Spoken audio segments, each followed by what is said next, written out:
November 28, 1582, 18-year-old William Shakespeare and 26-year-old Anne Hathaway paid a £40 bond for their marriage license outside Stratford upon Avon.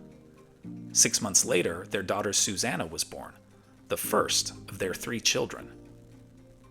But was their marriage a happy one? And what are we still learning today about their relationship? The Shakespeare's marriage began with 2 complicating circumstances. First, he was unusually young for a groom at that time, as most men married around age 26. And second, the fact that Anne was already pregnant.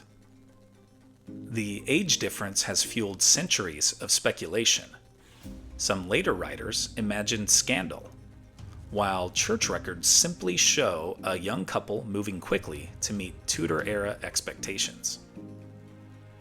In 16th century England, marrying before a child's birth wasn't unusual. The goal was to be married before the baby arrived. To avoid any hint of impropriety, William applied for a license allowing the ceremony to take place outside his parish. 2 local farmers guaranteed the bond, but no record tells us which parish they chose. Historians have suggested Luddington, Bishopton, Billesley, or Temple Grafton as possibilities. After the wedding, Anne likely joined William in his parents' home on Henley Street, a crowded, busy household typical of Tudor life. Their children arrived quickly, Susanna in 1583 and twins Judith and Hamnet in 1585. Then Shakespeare disappeared from the records for nearly a decade.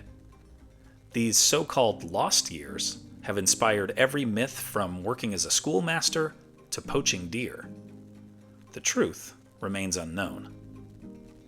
What is certain is that by 1592, Shakespeare had become an established playwright in London, while Anne, who is called Agnes in her father's will, managed the household in Stratford. For years, assumptions painted their marriage as strained, but new research suggests something different. A recently analyzed 17th century letter addressed to good Mrs. Shakespeare indicates Anne may have lived with William in London around the time he wrote Hamlet and Othello. Even Shakespeare's will, long scrutinized because he left Anne the second best bed, can perhaps be better understood through context. In Tudor households, the best bed was reserved for guests, while the second best was often the marriage bed itself. William and Anne remained married until his death in 1616, a 34-year partnership marked by children, loss, and the extraordinary rise of a playwright whose personal life remains elusive. Mrs. Lewis and I visited Stratford upon Avon in 2025. Not surprisingly, the town has leaned into its status as the hometown of William Shakespeare. It was cool to walk the streets and see the locations that shaped the life of history's greatest writer. 3 years earlier, we saw Shakespeare's King Lear at London's rebuilt Globe Theatre.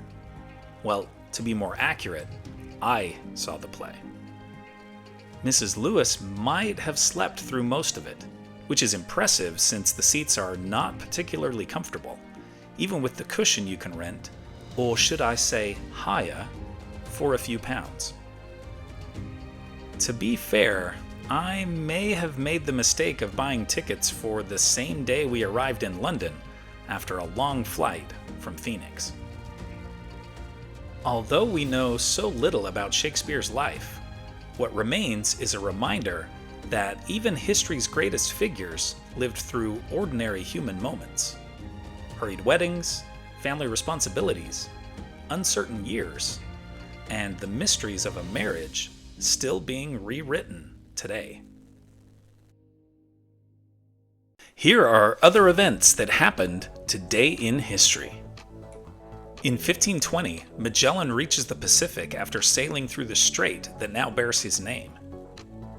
In 1680, Bernini, creator of many of Rome's most famous Baroque monuments, dies at 81. In 1794, Italian thinker Beccaria, who influenced the U.S. Bill of Rights, dies in Milan at 56. In 1954, Italian Manhattan Project scientist Enrico Fermi dies of cancer in Chicago at 53. In 1994, serial killer Jeffrey Dahmer is murdered in a Wisconsin prison by a fellow inmate. In 2016, Hamilton sets a record for the most money earned in a single week on Broadway. In 2020, David Prowse, who physically played Darth Vader in the original Star Wars trilogy, dies at 85.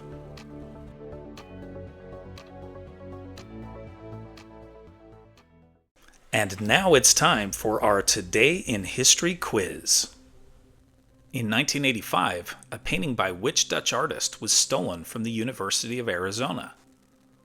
Rembrandt van Rijn, Willem de Kooning, Vincent van Gogh, or Piet Mondrian? Liked learning about Shakespeare's marriage? Then you'll love this one about the fire that burned his Globe Theatre in London. Tap the screen to keep the story going on Today in History.